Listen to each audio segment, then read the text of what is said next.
Leaving feedback is an absolutely wonderful way to improve student attainment and to improve student learning because it gives students a real sense of where they're at and what they're working on. And Google Docs is a fabulous tool for leaving feedback because you can really target it, you can share it right back with them, you can start a conversation in that feedback, and it can be really, really specific and detailed.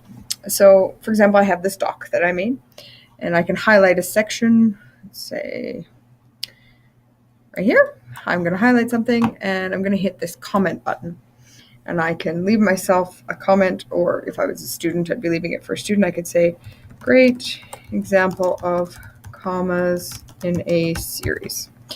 Now that's a positive piece of feedback, but I could also leave something constructive that they can work on. The student can reply and say, thanks, or they could say fixed it, or they can say, can you give me an example? And once things are fixed, you can hit resolve. Now, they don't really go away. You can see them up here, different feedback pieces. It's also a great way of doing peer feedback. So they can hit the share button, share it with two students, and they can give them 2 or 3 pieces of feedback. So you can have that as part of the assignment, is that they have to give each other feedback before it gets handed into you. And you can see that feedback process and make sure that's been done. So it's really wonderful for tracking and giving feedback. Now, there is some really neat tools to do voice feedback if that's something that's more comfortable for you. There's a tool called Kaizena. Now, add-ons are great ways. They're little programs that run within Google Docs. For example, if you're creating lots of math formulas, there's a math one here. There's templates, there's Translate, there's all sorts of stuff in here that are little apps that run just within Docs. But one of them is called Kaizena. So if it doesn't show up right away, it's Kaizena, just like that. And if you click on it, it would say add. I've got manage, but it's got a little video about how to use it right there. So I'm going to just let you have a look at that and highlight and speak instead of typing. So if you're struggling with typing a lot, or if you have students that need that verbal and listen to you and listen to your voice better, it's a wonderful tool.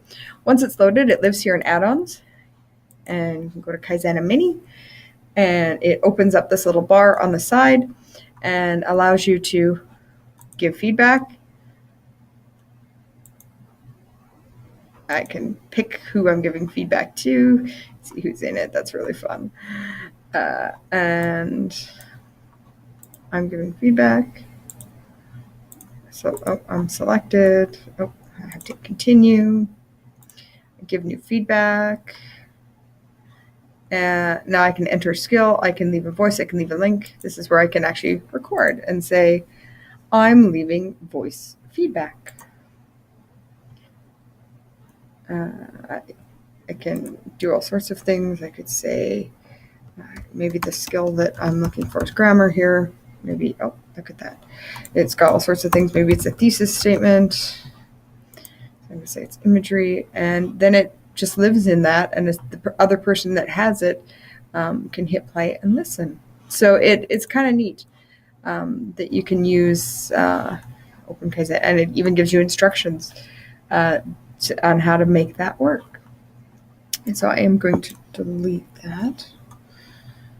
That's really interesting that is working so well. That yay. So you can go right back and open it. So use Google Docs for leaving feedback. It's a really, really powerful tool and makes students' work even better.